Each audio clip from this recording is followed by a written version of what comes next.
ഇന്ന് നമ്മളെ കോഴിക്കോട്ട് സർപ്രൈസ് ആയിട്ട് വന്ന കുറച്ച് ആൾക്കാർ വിശേഷമാകട്ടെ ഈ വീഡിയോയിൽ.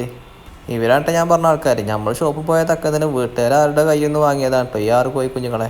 വീട്ടുകാർ 5 ചേവലും 1 പെട്ടയായിട്ട് വാങ്ങിയത്. ഞാൻ നോക്കുമ്പോൾ അതിൽ 3 ചേവലും 3 പെട്ടയായിട്ടാണ് എനിക്ക് തോന്നിയത്. എന്നാൽ ഇവന്മാർ മുട്ടക്കോഴിക്കളാണെന്നല്ലാതെ വേറെ വിവരങ്ങളൊന്നും എനിക്കറിയില്ല കേട്ടോ. എന്തായാലും ഇവന്മാരെ ഈ കൂട്ടിലിട്ട് നമ്മൾ BB380 പിള്ളേർ കയറി മേയും. അതുകൊണ്ട് തന്നെ നമ്മൾ ഈ കൂട്ട് കാണിട്ട് ഇവന്മാരെ മാറ്റാൻ വേണ്ടി പോണത്. അതിന് വേണ്ടിയിട്ട് ഈ കാണുന്ന കച്ചറകൾ ഫുള്ള് മറ്റേ തൊട്ടടുത്ത കൂട്ടിക്ക് മാറ്റാൻ വേണ്ടി പോവാണ്. അങ്ങനെ കുറച്ച് നേരത്തെ പരിശ്രമത്തിനോട് ഇതാ കൂടെ ഏകദേശം സെറ്റായിട്ടുണ്ട്. ഇനി നമുക്ക് കോഴിക്കുഞ്ഞുങ്ങളെ ഇതിലേക്ക് മാറ്റേണ്ട കാര്യമുള്ളൂ. അപ്പോഴാണ് ടീ ഞെട്ടിക്കണ ഈ കാഴ്ച ഉണ്ട്. നമ്മളെ കോഴിക്കുഞ്ഞുങ്ങൾക്ക് കൊടുക്കാൻ വേണ്ടി വെച്ച സ്റ്റാർട്ടർ വേറെ ആൾ പൊട്ടിക്കാൻ നോക്കുന്നുണ്ട്. ഇതാണ് നമ്മളെ പുള്ളിക്കോയി നിങ്ങൾക്ക് ഇഷ്ടപ്പെട്ട ചാനലും സബ്സ്ക്രൈബ് ചെയ്ത് സപ്പോർട്ട് ചെയ്യണേ. അങ്ങനെ നമ്മളെ മുട്ട കോഴിക്കളെ താഴത്തെ കൂട്ടിൽ നിന്ന് മുകളത്തെ കൂട്ടിലേക്ക് മാറ്റിയിട്ടുണ്ട് കേട്ടോ. വാക്സിനേഷൻ ഫുള്ള് കഴിഞ്ഞതായതുകൊണ്ട് തന്നെ ഇവന്മാർക്ക് അസുഖങ്ങളൊന്നും വരാൻ സാധ്യതയില്ല.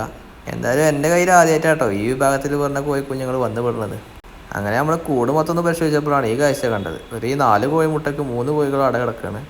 യുവന്മാരെ പിടിച്ച് മാറ്റിയിട്ടുള്ളതാണ് ഞാൻ അടുത്ത പരിപാടി. ഇന്നലെ മുതൽ ഇവിടെ തകൃതിയായിട്ട് മഴ പെയ്യുന്നുണ്ട് കേട്ടോ. അപ്പോൾ ചാനൽ ഇഷ്ടപ്പെട്ടാൽ സപ്പോർട്ട് ചെയ്യാൻ മറക്കണ്ടേ.